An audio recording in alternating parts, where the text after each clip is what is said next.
ये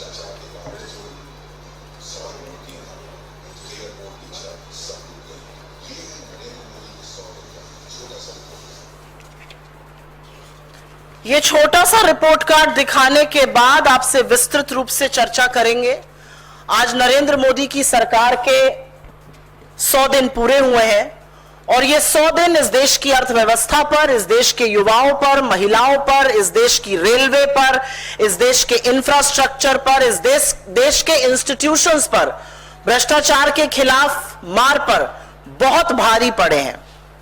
इन 100 दिनों ने यह साबित कर दिया है कि नरेंद्र मोदी के पास किसी भी समस्या का कोई समाधान नहीं है, कोई विजन नहीं है और समस्याओं से मुंह मोड़ना, रण छोड़ के भाग जाना उनकी पुरानी आदत आज भी बरकरार है।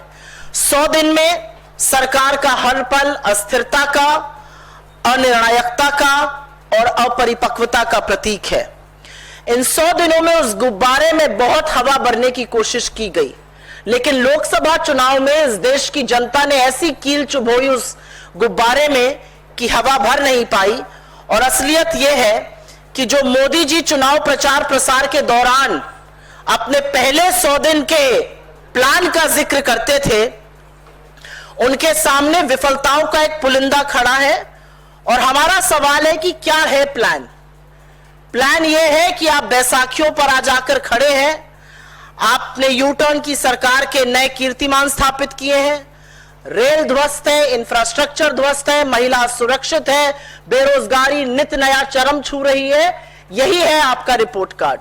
मैं सिलसिलेवार तरीके से, और जो एडजॉइनिंग पिक्चर होगी वो आपको जिस बिंदु को हम डिस्कस कर रहे हैं उसका प्रतीक होगी। पहला रिपोर्ट कार्ड का हिस्सा जो है वो नरेंद्र मोदी की यू टर्न सरकार, उसके बारे में चर्चा करेंगे। यू टर्न सरकार पिछले 100 दिन से चल रही है और यू टर्न करने को मजबूर इस देश के लोकतंत्र ने किया है, इस देश के विपक्ष ने किया है, इस देश के लोगों ने किया है। अहंकार अब नहीं चलेगा और यू टर्न सरकार को करना पड़ेगा। अगर आपका कोई गलत नतीजा देश के लोगों को कुप्रभावित करता है तो वो कानून नहीं बनेगा और आपको लगातार उस पर यू टर्न कराकर ही हम दम लेंगे। लैटरल एंट्री, जिसमें कि आरक्षण को ताक पर रखा गया और उसके बाद लैटरल एंट्री का प्रबंध किया गया, हमने आवाज उठाई, लोगों में आक्रोश हुआ, लैटरल एंट्री पे यू टर्न हुआ। कहते थे ब्रॉडकास्ट बिल लाएंगे, जो स्वतंत्र पत्रकार हैं, जो कठिन सवाल कुछ पूछते हैं, जो आईना दिखाते हैं, उनका मुंह बंद करने की, उनकी आवाज को दबाने की कोशिश होगी। इतना प्रतिकार हुआ उस पर, इतना विरोध हुआ कि उस बिल पर भी यू टर्न करना पड़ा। फिर बोला वक्फ बोर्ड बिल लाएंगे। यह कुछ नहीं था, यह सिर्फ पोलराइजेशन का, तुष्टीकरण का एक माध्यम था। और असलियत यह है कि समूचे विपक्ष ने खड़े होकर इस देश के लोगों ने आपको मजबूर किया, आपको उसको जेपीसी भेजना पड़ा। यह पहला कानून है जो 2019 के बाद आपने जेपीसी भेजा। आपने मिडिल क्लास पर इंडेक्सेशन लादने की कोशिश करी, एलटीसीजी टैक्स लादने की कोशिश करी। मिडिल क्लास का आक्रोश देखकर, विपक्ष की पहल देखकर आपको इंडेक्सेशन वापस लेना पड़ा। आप बड़ी बड़ी बातें करते थे, एनपीएस बहुत अच्छा है, ओपीएस खराब है, एनपीएस से बड़ा कुछ है ही नहीं, और एनपीएस को भी वापस लेकर आपको एक यूपीएस लाना पड़ा। तो मैं क्यों ना कहूं कि 100 दिन जो है वो लगातार यू टर्न का प्रतीक है। पर इन 100 दिनों में अगर एक संसाधन, एक संस्थान की बर्बादी हुई है तो वो है भारतीय रेल। और अगर उसका ग्राफिक ऊपर आ जाए तो आपको दिखाई देगा कि 100 दिन में 38 बड़े रेल हादसे हुए हैं और उन 38 बड़े रेल हादसों में 21 मौतें हुई हैं। असलियत यह है कि पिछले साल जून में बालासोर में एक बड़ा रेल हादसा हुआ और ऐसा लगता था कि सरकार उससे कुछ सबक सीखेगी, सरकार रेल को सुचारू रूप से चलाने का कोई प्रबंध करेगी। लेकिन फिर जून में कंचनजंगा ट्रेन का हादसा हुआ और ऐसा कोई दिन नहीं बीतता है जहां पर या तो कोई रेल पटरी से ना उतरी हो, या इंजन पटरी से ना उतरा हो, या रेल हादसा ना हुआ हो। और असलियत यह है कि 21 मौतों के बाद कवच अभी भी 2 किलोमीटर पर लग रहा है सालाना, और इस देश के रेल मंत्री जो रील मंत्री बनने में ज्यादा मशगूल हैं, वो बेशर्मी से खड़े होकर कहते हैं ये छोटी छोटी घटनाएं हैं। रेल का पटरी से उतर जाना, रेल हादसे होना, 1 नहीं 2 नहीं 38 रेल हादसे होना, और अगर मैं 2023-24 के साल की बात करूं तो 313 हादसे ऐसे हुए, मौतें हुई। पिछले 100 दिन में 38 रेल हादसे इस देश के रेल मंत्री के लिए छोटी छोटी बातें हैं। बड़ी बड़ी लफ्फाजी की जाएगी, रेल को हम ये बना देंगे वो बना देंगे, लेकिन असलियत यह है कि एक दिन नहीं बीतता है जब रेल पटरी से ना उतरी हो। 21 लोग जिन्होंने अपनी जान गंवाई, वो किसी के पिता थे, किसी के पुत्र थे, किसी की मां थी, किसी की बेटी थी, किसी की बहन थी। समझाइएगा उनको जाकर कि ये छोटी छोटी बातें हैं। उसके बाद इस देश ने इससे पहले तो ये कभी देखा ही नहीं था, और हमने ऐसे ऐसे वाकये देखे इंफ्रास्ट्रक्चर के कोलैप्स के।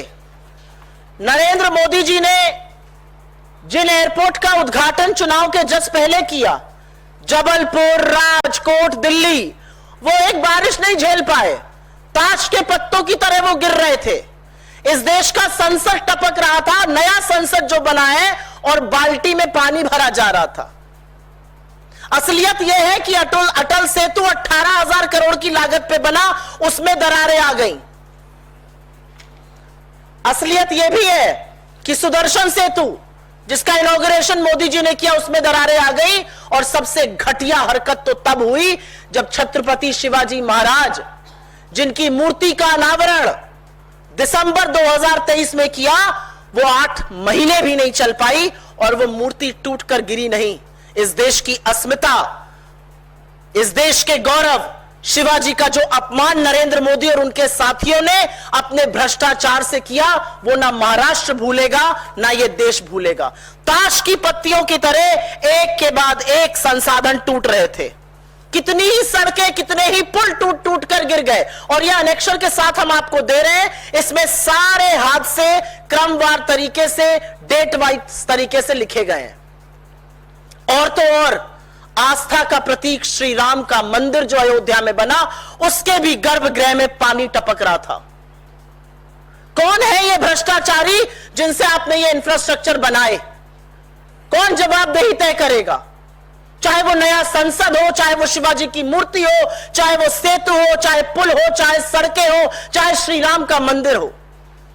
ताश के पत्तों की तरह एक के बाद एक इंफ्रास्ट्रक्चर लगातार टूट टूट के गिर रहा था। मैं चौथी बात करना चाहती हूं, और यह मेरे लिए बहुत व्यक्तिगत विषय है, और वो है आतंकी हमले। जम्मू कश्मीर में चुनाव है, जम्मू कश्मीर में प्रधानमंत्री जाते हैं, बड़ी बड़ी डींगे हाँकते हैं। जम्मू कश्मीर में जाकर प्रधानमंत्री बड़ी बड़ी बातें करते हैं, लेकिन असलियत यह है कि जिस डोडा में खड़े होकर नरेंद्र मोदी भाषण दे रहे थे 48 घंटे पहले, उसी जम्मू कश्मीर के, उसी जम्मू के किश्तवाड़ में हमारे 2 सैनिक शहीद हो रहे थे। असलियत यह है कि जम्मू कश्मीर में पिछले 100 दिनों में 26, 1 नहीं 2 नहीं 3 नहीं 26 आतंकी हमले हुए हैं, जिसमें हमारे 21 शहीद हुए हैं सैनिक, करीब करीब 30 सैनिक इसमें घायल हुए हैं, 15 नागरिकों की मौत हुई है, और 47 से ज्यादा नागरिक घायल हुए हैं। और दिक्कत तलब बात यह है कि अब जो आतंकी हमले हो रहे हैं वो कश्मीर से ज्यादा जम्मू में हो रहे हैं। आप तो शांति बहाली की बात करते थे, लेकिन असलियत यह है कि आप कश्मीर में, न श्रीनगर में, न अनंतनाग राजौरी में, न बारामूला में चुनाव लड़ने लायक थे। आप तो शांति की बात करते थे, लेकिन असलियत यह है कि 21 आतंकी हमले हुए, 26 आतंकी हमले हुए, हमारे 21 सैनिक शहीद हुए, लेकिन आपके मुंह से श्रद्धांजलि का और संवेदना का एक शब्द नहीं निकला। और यह मैं दावे से कहती हूं, नरेंद्र मोदी जो ट्वीट करने से बाज नहीं आते हैं, ढूंढ ढूंढ के एटलस पर देश ढूंढते हैं, कहां जाऊं अब मैं, किसको बर्थडे ग्रीटिंग दूं। 26 आतंकी हमले, और यह मैं 100 दिन की बात कर रही हूं। 2019 से आतंकी हमलों की सिलसिलेवार ये एनेक्शन में हम शेयर करेंगे, देखिएगा। एक श्रद्धांजलि का शब्द, एक संवेदना का शब्द नरेंद्र मोदी जी के मुंह से निकलता नहीं है। ये हमले डोडा में हो रहे हैं, रायसी में बस पर हमला हुआ, पुंछ में हमले हो रहे हैं, किश्तवाड़ पे हो रहे हैं, तमाम ऐसे हमले हैं जो लगातार होते जा रहे हैं और नरेंद्र मोदी के मुंह से न श्रद्धांजलि का न संवेदना का एक शब्द निकलता है। और आज सवाल यह है कि कानून व्यवस्था डायरेक्ट एलजी के अंतर्गत आपके अंडर है। क्या कानून व्यवस्था है? 26 आतंकी हमलों का जिम्मेदार कौन है? किसकी जवाबदेही सेट हो? जो 21 हमारे जाबाज शहीद हो गए, उनके परिवारों की आंख में आंख डालकर आप एक शब्द बोल सकते हैं? यह है आपका 100 दिन का रिपोर्ट कार्ड, 26 आतंकी हमले। उसके बाद हम बात करेंगे महिला सुरक्षा की। इस देश की आधी आबादी ने